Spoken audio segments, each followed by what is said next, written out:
ਦੋਸਤੋ ਮੈਂ ਆ ਮੀਆਂ ਆਸਫ ਅਲੀ ਤੇ ਅੱਜ ਅਸੀਂ ਗੱਲ ਕਰਾਂਗੇ ਪੰਜਾਬੀਆਂ ਤੇ ਅਫਗਾਨੀਆਂ ਦੀ ਫਿਤਰਤ ਦੇ ਬਾਰੇ 'ਚ। ਪੰਜਾਬੀਆਂ ਤੇ ਅਫਗਾਨੀਆਂ ਦੀ ਫਿਤਰਤ ਕੀ ਫ਼ਰਕ ਆ ਦੋਵਾਂ ਦੇ ਵਿੱਚ, ਉਹ ਇਸ ਵਾਰੀ ਵਾਜ਼ੇ ਹੋ ਗਿਆ ਜਦੋਂ ਅਫਗਾਨੀਆਂ ਨੂੰ ਕਿਹਾ ਗਿਆ ਕਿ ਤੁਹਾਡੀ ਮਿਹਰਬਾਨੀ, ਤੁਸੀਂ ਸਾਡੇ ਮੁਲਕ 'ਚੋਂ ਹੁਣ ਚਲੇ ਜਾਓ, ਬਹੁਤ ਹੋ ਗਿਆ, ਤੁਹਾਡੀ ਬਹੁਤ ਮਹਿਮਾਨ ਨਵਾਜ਼ੀ ਅਸੀਂ ਕਰ ਲਈ। ਤੇ ਜਾਣ ਲੱਗੇ ਉਹਨਾਂ ਨੇ ਕੀ ਕੀਤਾ, ਜਾਣ ਲੱਗੇ ਵੀਡੀਓ ਸਾਹਮਣੇ ਆ ਰਹੀਆਂ, ਸਭ ਦੇ ਘਰਾਂ ਨੂੰ ਤੋੜ ਦਿੱਤਾ ਉਹਨਾਂ ਨੇ, ਛੱਤਾਂ ਪੱਟ ਦਿੱਤੀਆਂ, ਪਾਣੀ ਵਾਲੇ ਬੋਰ ਤਬਾਹ ਕਰ ਦਿੱਤੇ। ਇਹ ਤਾਂ ਇੱਕ ਆਮ ਗੱਲ ਅਸੀਂ ਸੁਣ ਹੀ ਰਹੇ ਸੀ, ਪਰ ਉਹਦੇ ਨਾਲ ਨਾਲ ਜਿਹੜਾ ਅਗਲਾ ਕੰਮ ਹੋਇਆ, ਜਾਣ ਲੱਗੇ ਉਹ ਆਪਣੀਆਂ ਮਸੀਤਾਂ ਵੀ ਢਾਹ ਗਏ।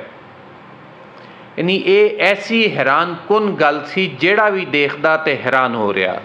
ਦੂਜੇ ਪਾਸੇ ਜਦੋਂ ਅਸੀਂ ਦੇਖਦੇ ਹਾਂ ਸੰਨ 47 ਦੇ ਵਿੱਚ ਜਦੋਂ ਉਜਾੜਾ ਪਿਆ, ਹਕੂਮਤਾਂ ਦੀ ਮਰਜ਼ੀ ਦੇ ਨਾਲ ਲੋਕਾਂ ਨੂੰ ਕਹਿ ਦਿੱਤਾ ਗਿਆ ਕਿ ਘਰ-ਬਾਰ ਛੱਡ ਦਿਓ ਤੇ ਚਲੇ ਜਾਓ, ਤੁਸੀਂ ਹੁਣ ਮੁੜ ਕੇ ਘਰ ਵਾਪਸ ਨਹੀਂ ਆਉਣਾ।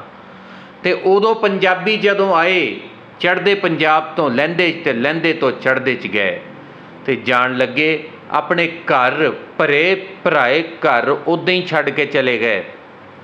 ਕੋਈ ਸ਼ਾਇਦ ਤੋੜਨੀ ਤੇ ਬਾਅਦ ਦੀ ਗੱਲ ਆ, ਸਮਾਨ ਵੀ ਨਾ ਚੱਕਿਆ, ਉੱਦਾਂ ਹੀ ਆਪਣੀਆਂ ਮਸੀਤਾਂ, ਗੁਰਦੁਆਰੇ, ਮੰਦਰ, ਸਭ ਕੁਛ ਉੱਦਾਂ ਹੀ ਛੱਡ ਦਿੱਤਾ। ਤੇ ਇੱਕ ਪਾਸੇ ਅਫਗਾਨੀ ਆ ਜਿਹੜੇ ਆਰਜ਼ੀ ਤੌਰ 'ਤੇ ਆਏ, ਜਿਨ੍ਹਾਂ ਨੂੰ ਪਤਾ ਸੀ ਕਿ ਅੱਜ ਨਹੀਂ ਤੇ ਕੱਲ੍ਹ ਅਸੀਂ ਵਾਪਸ ਜਾਣਾ ਹੀ ਜਾਣਾ ਵਾ, ਕੋਈ ਅਸੀਂ ਮੁਸਤਕਲ ਰਹਿਣ ਨਹੀਂ ਜਾ ਰਹੇ। ਇੱਥੇ ਆਏ, ਇੱਥੇ ਖਾਧਾ, ਇੱਥੇ ਪੀਤਾ, ਇੱਥੇ ਕੰਮ ਕੀਤੇ, ਇੱਥੇ ਕਾਰੋਬਾਰ ਕੀਤੇ, ਇੱਥੇ ਦੇ ਲੋਕਾਂ ਦੇ ਹੱਕ ਮਾਰ ਕੇ ਆਪ ਅਰਬਪਤੀ ਖਰਬਪਤੀ ਹੋਏ, ਜੈਲੀ ਕਾਰਡ ਬਣਵਾਏ, ਜੈਲੀ ਸ਼ਨਾਖਤੀ ਦਸਤਾਵੇਜ਼ਾਤ ਬਣਵਾਈਆਂ। ਤੇ ਜਾਣ ਲੱਗੇ ਜਦੋਂ ਉਹਨਾਂ ਨੂੰ ਕਹਿ ਦਿੱਤਾ ਗਿਆ ਸਰਕਾਰੀ ਤੌਰ 'ਤੇ ਕਿ ਹੁਣ ਵਾਪਸ ਚਲੇ ਜਾਓ, ਤੇ ਜਾਣ ਲੱਗੇ ਘਰ ਤੇ ਢਾਏ, ਮਸੀਤਾਂ ਵੀ ਢਾਤੀਆਂ।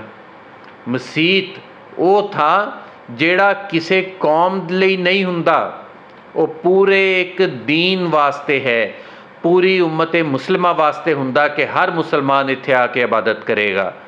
ਮਸੀਤ ਬਣਾਉਣ ਲੱਗੇ ਕਦੀ ਇਹ ਨਹੀਂ ਦੇਖਿਆ ਜਾਂਦਾ ਹੈ ਫਲਾਨੀ ਕੌਮ ਦੀ ਮਸੀਤ ਆ ਤੇ ਇਹਦੇ ਵਿੱਚ ਫਲਾਨੀ ਬੋਲੀ ਬੋਲਣ ਵਾਲਾ ਆ ਸਕਦਾ, ਹਰ ਕੋਈ ਮਸੀਤ ਦੇ ਵਿੱਚ ਹਿੱਸਾ ਲੈਂਦਾ।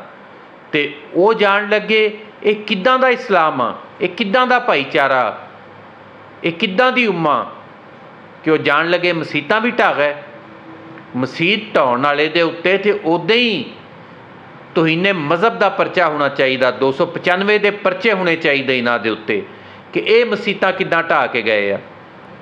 ਜਾਣ ਲੱਗੇ ਉਹਨਾਂ ਨੇ ਮਸੀਤਾਂ ਨਹੀਂ ਢਾਈਆਂ, ਉਹਨਾਂ ਨੇ ਘਰ ਨਹੀਂ ਢਾਏ, ਉਹਨਾਂ ਨੇ ਆਪਣੀ ਕੌਮ ਦੀ ਜ਼ਿਹਨੀਅਤ ਸਭ ਦੇ ਸਾਹਮਣੇ ਲੈ ਆਂਦੀ ਆ ਕਿ ਅਸੀਂ ਅਹਿਸਾਨ ਫਰਾਮੋਸ਼ ਤੇ ਹੈਗੇ ਹੀ ਹੈਗੇ ਆ, ਪਰ ਨਾਲ ਦੀ ਨਾਲ ਸਾਡੇ ਨਜ਼ਦੀਕ ਮਜ਼ਹਬ, ਭਾਈਚਾਰਾ ਤੇ ਮਜ਼ਹਬ ਦਾ ਤਲਕ ਵੀ ਕੋਈ ਤਲਕ ਨਹੀਂ।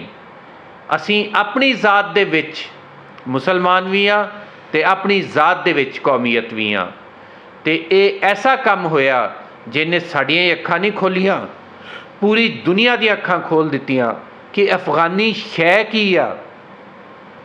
ਮਸੀਤ ਤੇ ਕਮ ਅਜ਼ ਕਮ ਜਾਣ ਲੱਗੇ ਛੱਡ ਜਾਂਦੇ।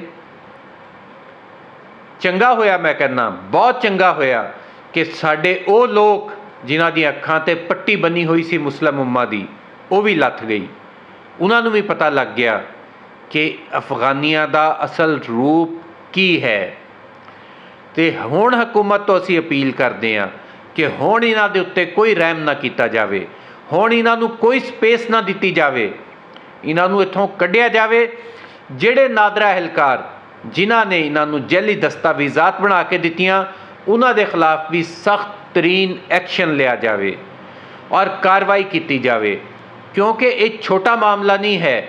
ਇਹ ਕਿਤੋਂ ਕੌਂਸਲਰੀ ਦੇ ਇਲੈਕਸ਼ਨ ਲੜਦੇ ਆ ਤੇ ਕਿਤੋਂ MNA ਦੇ ਲੜਦੇ ਆ।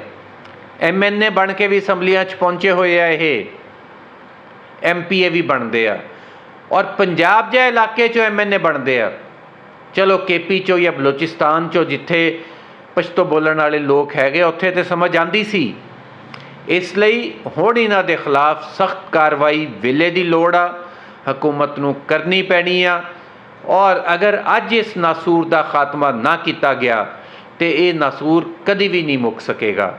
ਤੇ ਹਕੂਮਤ ਅੱਗੇ ਸਾਡੀ ਬੇਨਤੀ ਆ, ਜਿਨ੍ਹਾਂ ਲੋਕਾਂ ਨੇ ਮਸੀਤਾਂ ਤੋੜੀਆਂ, ਜਿਨ੍ਹਾਂ ਨੇ ਮਸੀਤਾਂ ਢਾਈਆਂ, ਉਹਨਾਂ ਦੇ ਖਿਲਾਫ ਸਖਤ ਕਾਰਵਾਈ ਕੀਤੀ ਜਾਵੇ ਤੇ ਉਹਨਾਂ ਨੂੰ ਹੁਣ ਐਵੇਂ ਵਾਪਸ ਨਾ ਜਾਣ ਦਿੱਤਾ ਜਾਵੇ।